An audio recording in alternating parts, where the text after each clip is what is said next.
asesmen pola tanamnya dan juga terkait rencana makronya tadi di RUK. Kemudian baru teman-teman bisa mengerjakan RTT.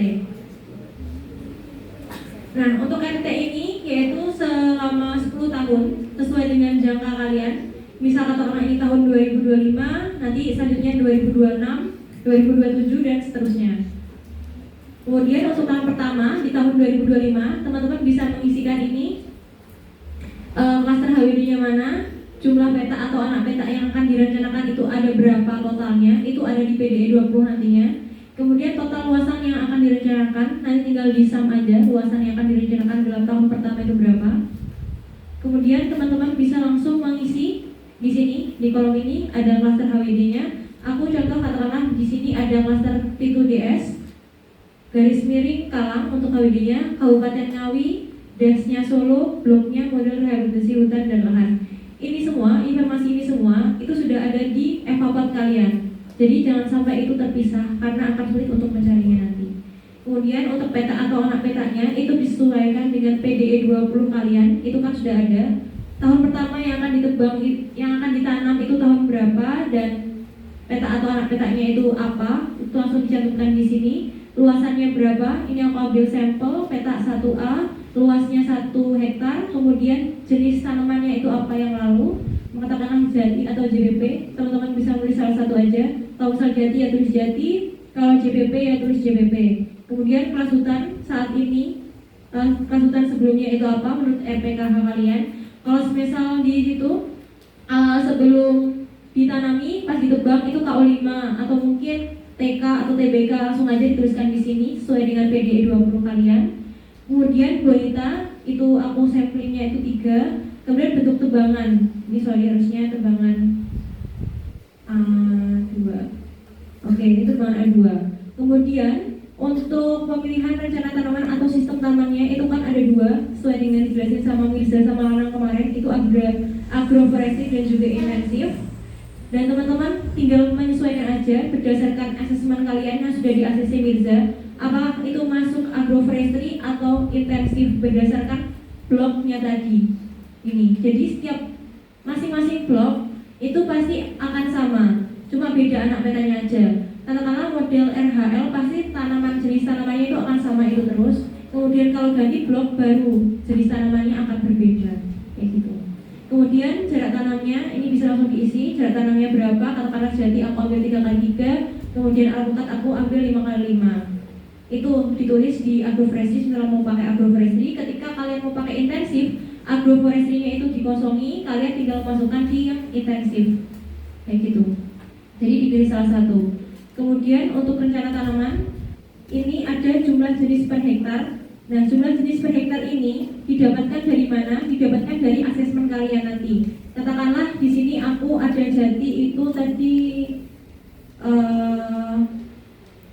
80 jati karena 20%, kemudian alpukat ada 320, kayak gitu untuk per hektarnya. Kemudian untuk jumlah jenis per peta atau per anak petanya tinggal dikalikan aja 80 dikali dengan luasannya ini tadi yang pertama. Gitu. Begitu pula untuk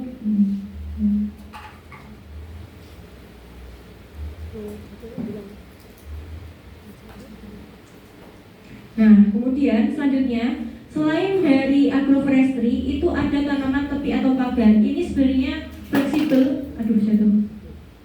Ini sebenarnya fleksibel. Teman-teman mau menggunakan tanaman tepi atau pagar. Jadi terserah kalian. Ini sistemnya opsional. Ketika teman-teman mau menggunakan tanaman tepi atau ingin melakukan pola tanam menggunakan tanaman tepi atau pagar, itu nanti di luar hitungan dari 400 sampai 600 atau 800 sampai 1000 tadi.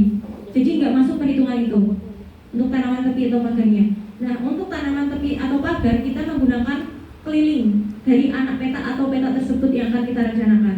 Katakanlah ini ada peta anak peta 1A. Kemudian nanti kita cari kelilingnya, keliling peta atau anak peta itu menggunakan GIS, menggunakan perimeter. Nanti akan diajarkan oleh Mas Finger bagaimana cara menggunakannya itu. Katakanlah ini kelilingnya berapa ya?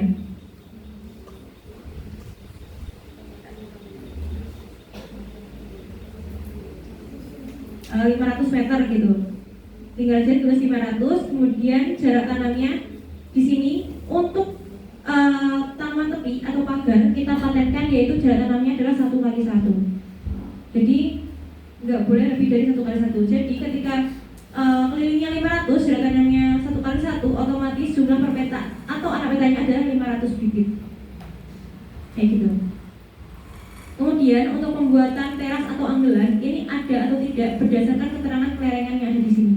Silakan kalian masukkan keterangan kalian, ada landai, datar, kemudian curam dan sebagainya. Nah, menurut kelerengan tersebut perlu atau tidak membuat teras atau anggelan? Misal perlu, silakan ditulis ada. Misal tidak, silakan ditulis tidak. Kayak gitu. Tuh untuk RTT-nya. Sampai sini ada yang ditanyakan?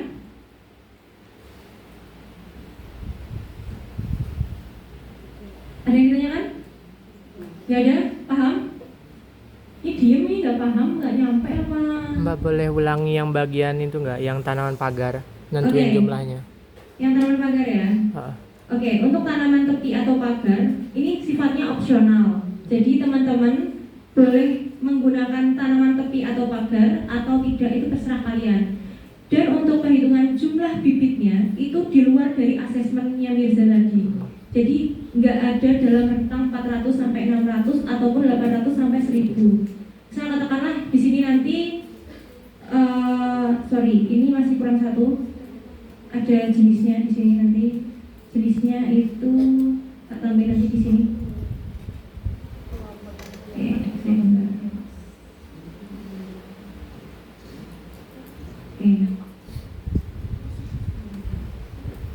Nah, katakanlah di sini nanti jenisnya aku pilih ada kaliandra, pengenku.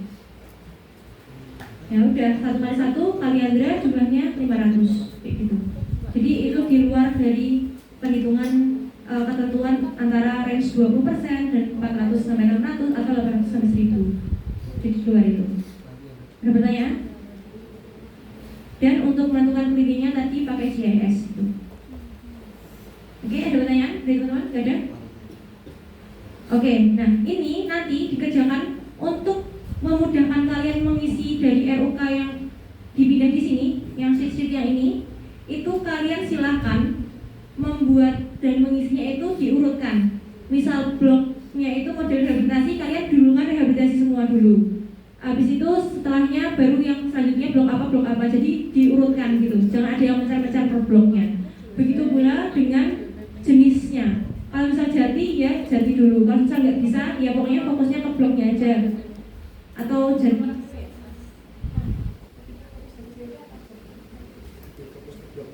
Lebih fokus ke bloknya aja. Jadi misal ini rehabilitasi, habis itu nanti JWP nggak apa-apa. Tapi kalau bisa diurutkan dulu. Kalau misal ada model rehabilitasi sama-sama jati, ya dijadikan dulu. Kalau misal itu JWP baru JWP dulu kayak gitu. Intinya urut. Itu nanti seterusnya sampai 1 tahun rencana penanaman kalian ada berapa anak peta yaitu diisi di sheet ini. Nah, kemudian kan untuk PDE 20 itu kan sampai 10 tahun. Nah, silakan kalian lanjut ke tahun yang kedua di tahun 2026. Nah, itu kan biasanya kalau penanaman tebangan B1 itu kan di tahun 2025. Jadi ini 2 tahun 2005, ini nanti di tahun 2026. Kayak gitu. Nanti disesuaikan dengan RTBT kalian. Nah, karena di sini penanamannya mulai tahun 2026, nanti ini kemungkinan akan aku ubah dan juga di PDE 20 kalian nanti untuk penanamannya silahkan dimulai dari tahun 2026. Karena rencana RUK kalian sampai rentang 2026 sampai tahun 2034 ya? 35 ya? 35. Ya, tahun 2026 sampai 2035. Jadi nanti yang mengajarkan pengaturan hasil hutan kayu itu silahkan disesuaikan aja. Intinya penanaman dilaksanakan di tahun 2026, berarti untuk tebangan bisa menyesuaikan di tahun berapa tebangannya? Tebangannya? Kalau kita mau nanam di tahun 2026, berarti tebangannya tahun berapa? 2025 atau 2026. Kita sepakati untuk menebang di tahun 2026. Kenapa menebang tahun 2026? Karena untuk tanaman tahun 2026 itu bisa menggunakan tebangan B1 kayak gitu. begitu lanjut untuk tahun 2027 sampai seterusnya itu sama. Jadi silakan semakin ke bawah semakin banyak nanti. Jadi kalau misal anak petanya banyak, ya semangat aja. Itu kata-kataku. Nggak boleh protes. Terima nasib. Semangat untuk master itu.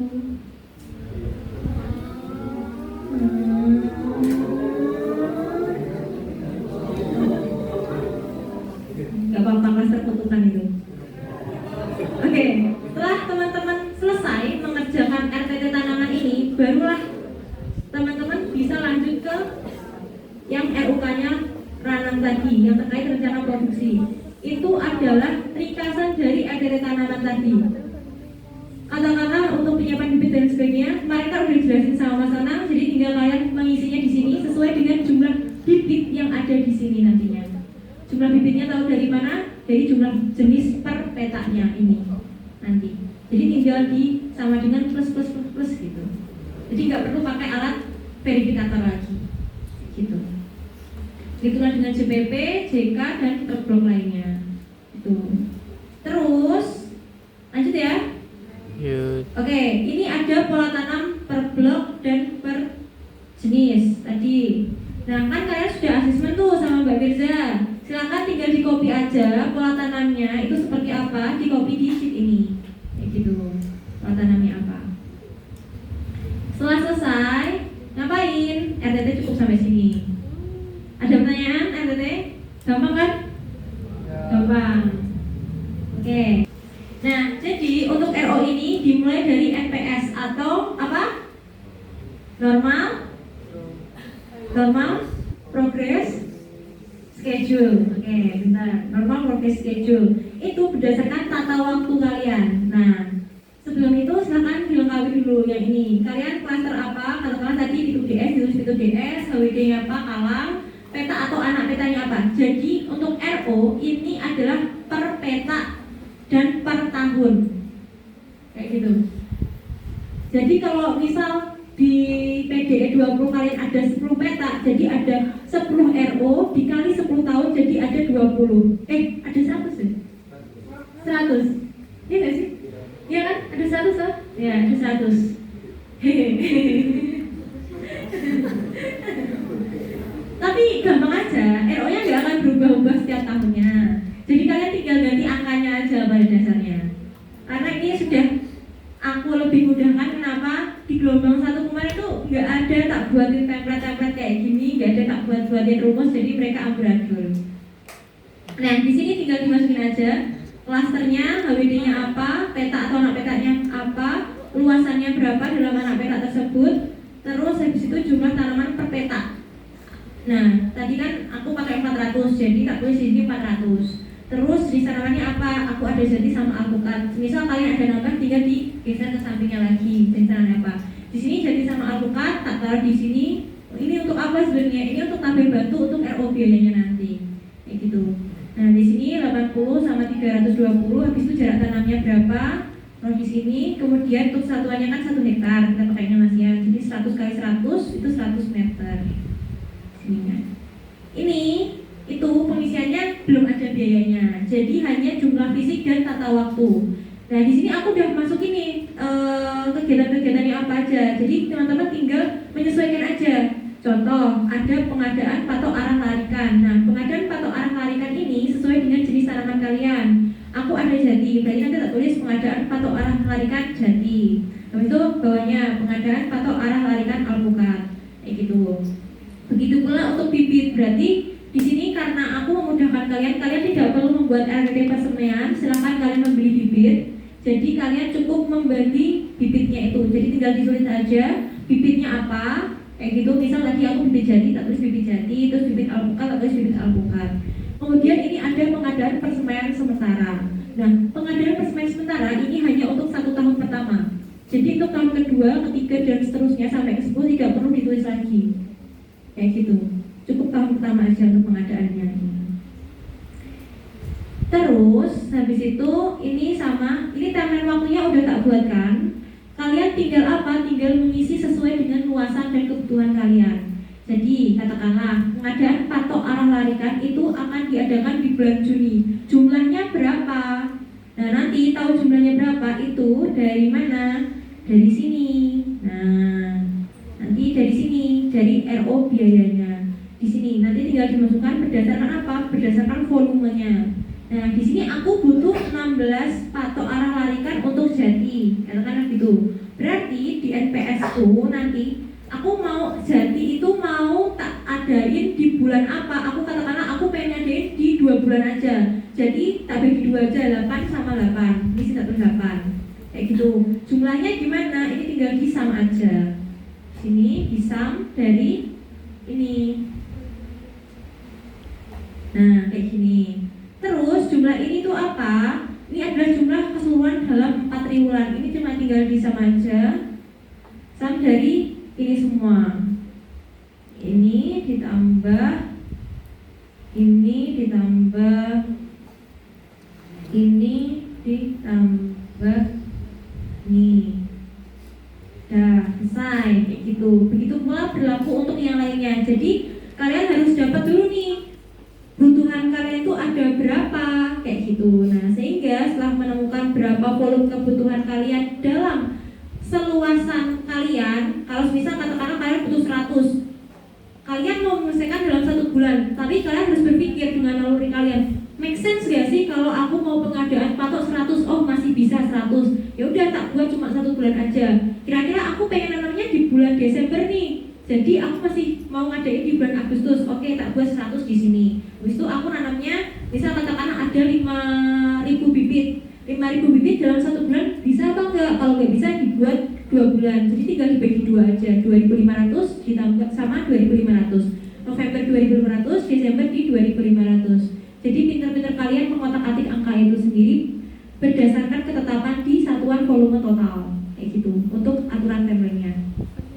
Begitu. Ada yang mau ditanyakan terkait NPS ini? Gak ada? Paham? Paham. Oke, paham. Nah, pada dasarnya aku sebenarnya juga membebaskan kalian ketika teman-teman mau menambahkan uraian kegiatan. Ini adalah uraian kegiatan yang sudah pakem, nggak boleh dihapus, tapi boleh ditambahkan. Kira-kira dari teman-teman tuh ide, aku kalau cuma kayak gitu nih kurang nih, aku butuh tambah apa? Tapi itu benar-benar harus sesuai kebutuhan kalian. Silakan kalian tambahkan di sini dan silakan kalian atur timelinenya sendiri dan juga harga biayanya sendiri, kayak gitu. Tapi kalau misalnya nggak mau dirubah juga nggak apa-apa. Kemudian ada NPS P1 sama P2. P1 sama P2 itu apa? Itu untuk sulaman kalian. Nah, itu nanti hanya kegiatan berupa pemeliharaan tahun pertama dan pemeliharaan tahun kedua. Nah, untuk timelinenya sama, cuma bedanya ada di mana? Di jumlah fisiknya. Karena dalam sulaman ini kebutuhan bibitnya dan yang disulam itu hanya berapa persennya aja. Untuk pemeliharaan tahun pertama itu hanya berapa persen? Untuk sulamannya 20%. Kemudian untuk pemeliharaan tahun kedua berapa persen? 10%. 10%. Nah, jadi itu nanti tahu dari mana volumenya itu? Tahu dari RO biaya P1 sampai P2 kayak gitu. Ini 81 itu 0,2. Ini kan 0,2. Nah, ini nggak apa-apa langsung aja. Ini sebenarnya berdasarkan luasan kayak gini. Itu sebenarnya untuk satu paket aja biar gampang menghitungnya. Karena ibaratnya kamu punya uang 40.000, kamu mau beliin apa untuk pengadaan peralatan kerjanya? Aku cuma pengen beli ember, ya udah tak beliin ember, gitu aja. Simpelnya. Itu untuk NPS. Ada yang bertanyakan terkait NPS P0, P1, P2? Aman? Lanjut? Lanjut nggak? Sistem tanam tuh yang pola tanam itu, Mbak? Ya, sistem tanam itu agroforestry atau intensif. Tahun itu tahun keberapa kalian RO-nya? Katakanlah tahun 2026. Ya kan, untuk P0 dan sedangkan P1 ini untuk pemeliharaan ini berarti tahun berapa? 2027. Khusus pemeliharaan aja. Kayak gitu. Jadi terpisah-pisah nanti. Kayak gitu. Terus ada lagi mau tanyain? Gak ada? Udah? Oke. Oke, lanjut. Oke, ini udah ada standar harganya. Jadi tinggal kalian masukin aja. Aku udah buatkan standar harga. Ini adalah standar harga dari mana? Kalau ditanya ketika PJ, kamu dapat harga ini dari mana? Ini adalah standar harga di seterusnya itu. Nah, harga bibit ini aku hanya menyediakan beberapa bibit ini aja. Ketika kalian punya bibit lainnya, katakanlah aku pengen nanam bibit apa ya yang ada di sini? Nah, lamtoro. Aku mau nanam lamtoro. Lamtoro itu bibit apa benih? Bibit apa benih lamtoro?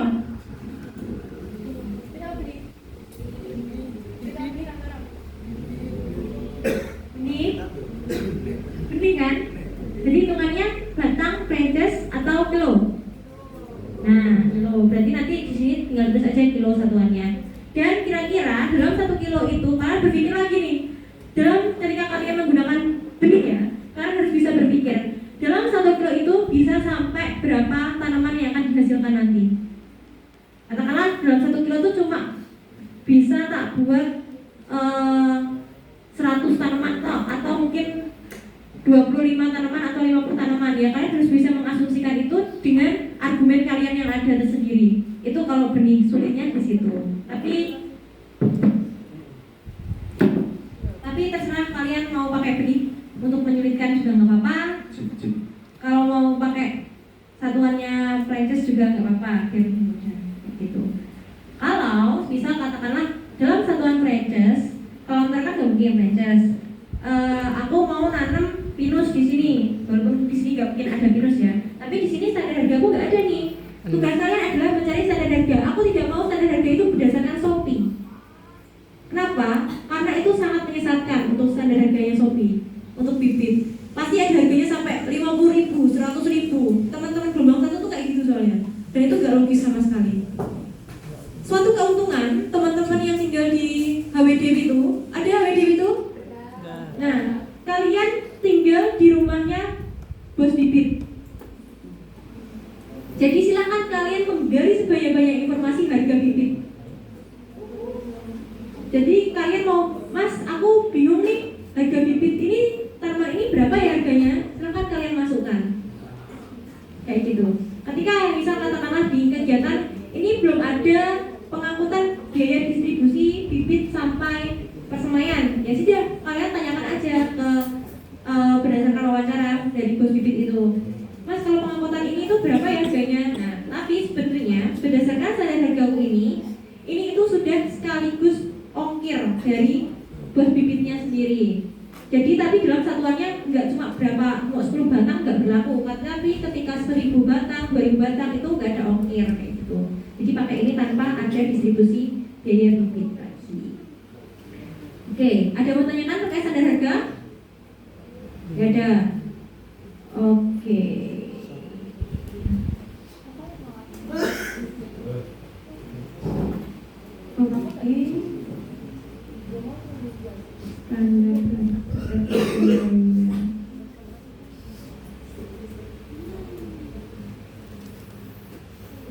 Oke, sorry ini belum apa.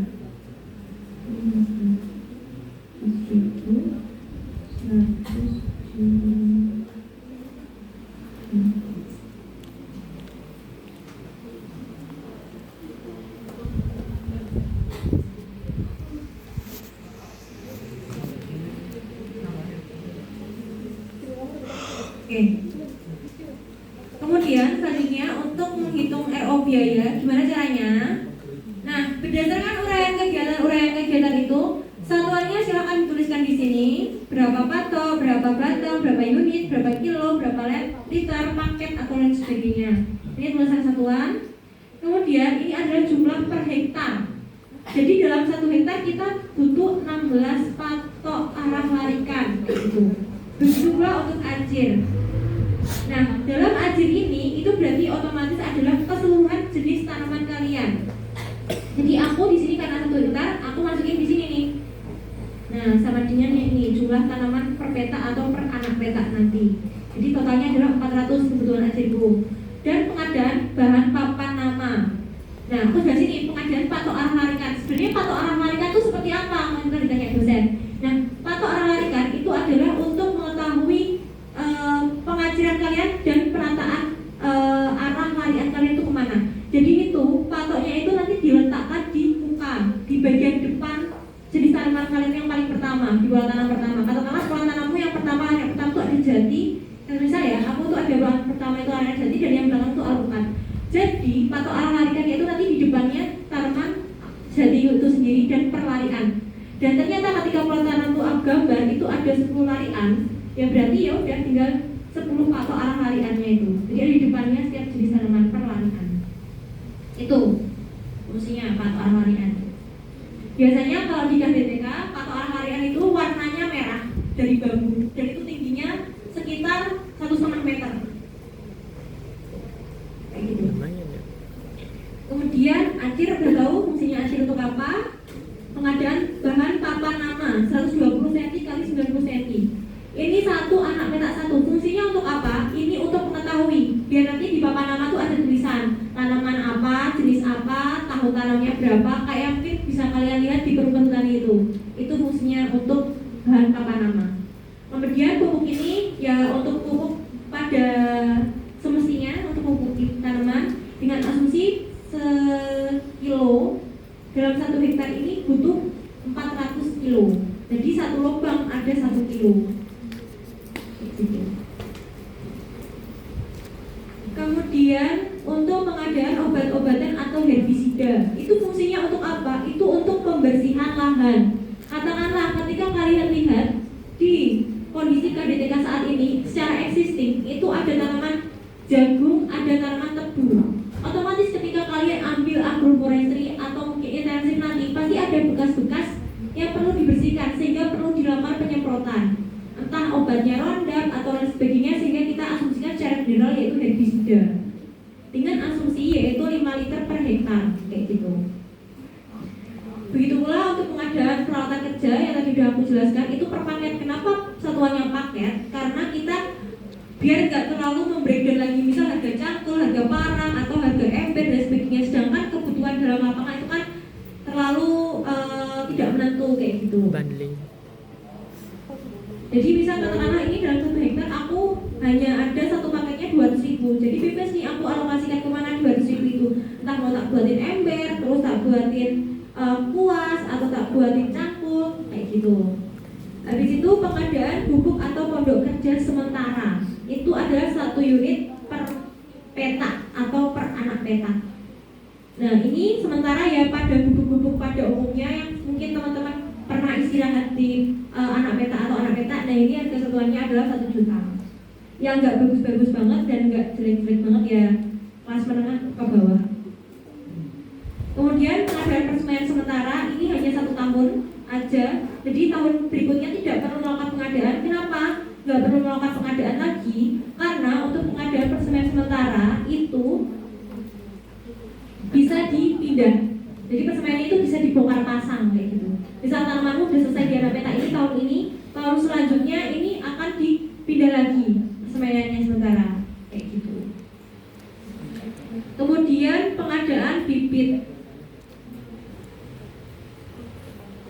Nah, pengadaan bibit ini sesuai sama tadi, bibitnya apa dan sebagainya. Ini satuannya yang kanan hektar, yang ini per hektar, dan ini baru yang total. Ini volume kebutuhanmu berdasarkan luasan. Ini B4 ini adalah luasannya.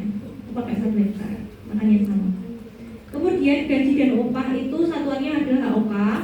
Nah ini udah aku asumsikan dalam 1 hektar kalian hanya butuh 10 manusia, 10 individu untuk membersihkan lahan itu. Kemudian pemasangan acir 1533 itu adalah idealnya yang ada di KHDTK kayak gitu. Itu nanti tinggal misalkan luasannya aja, ini kan tinggal dikali aja berapa luasannya.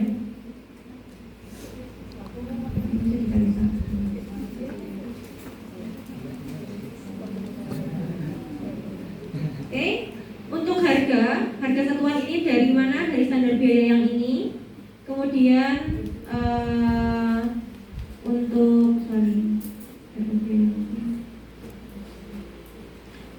kemudian untuk biaya total adalah pengalian dari biaya per hektar dikali dengan luasannya.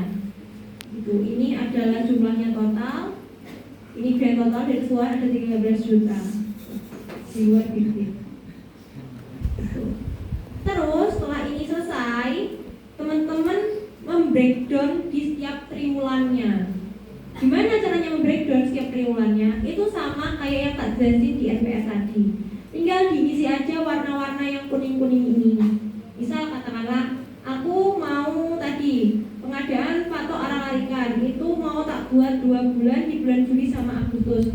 Otomatis 16 tak bagi 2 itu ada 8 di sini ada 8.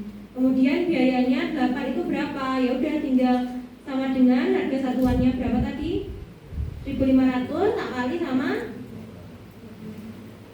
sama 8 ini. Saya 12.000, begitu pula untuk yang ini juga. Kemudian untuk yang jumlah, ini adalah jumlah fisik itu dari jumlah fisik keseluruhan dalam 4 triwulan. Jadi ini tinggal ditambahkan aja fisik Januari berapa, kemudian fisik Februari berapa, fisik Maret berapa, dan seterusnya. Kayak gitu.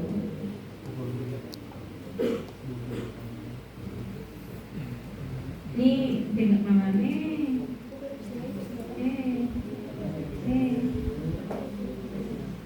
Nah, ini sampai keseluruhan, begitu pula dengan biaya tinggal ditambahkan di setiap bulannya, kayak gitu.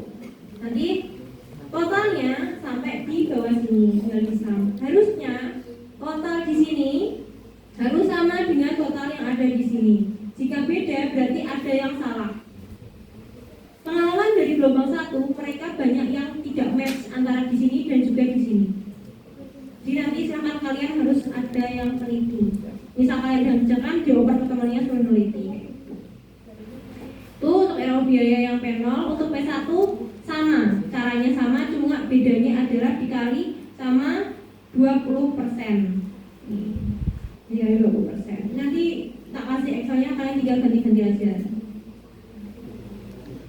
Dan dikerjakannya di Microsoft Excel. Saya tidak menerima dikerjakan di spreadsheet karena nanti bakal error. Tuh. Dan sama untuk biaya P2 nya selesai, gampang.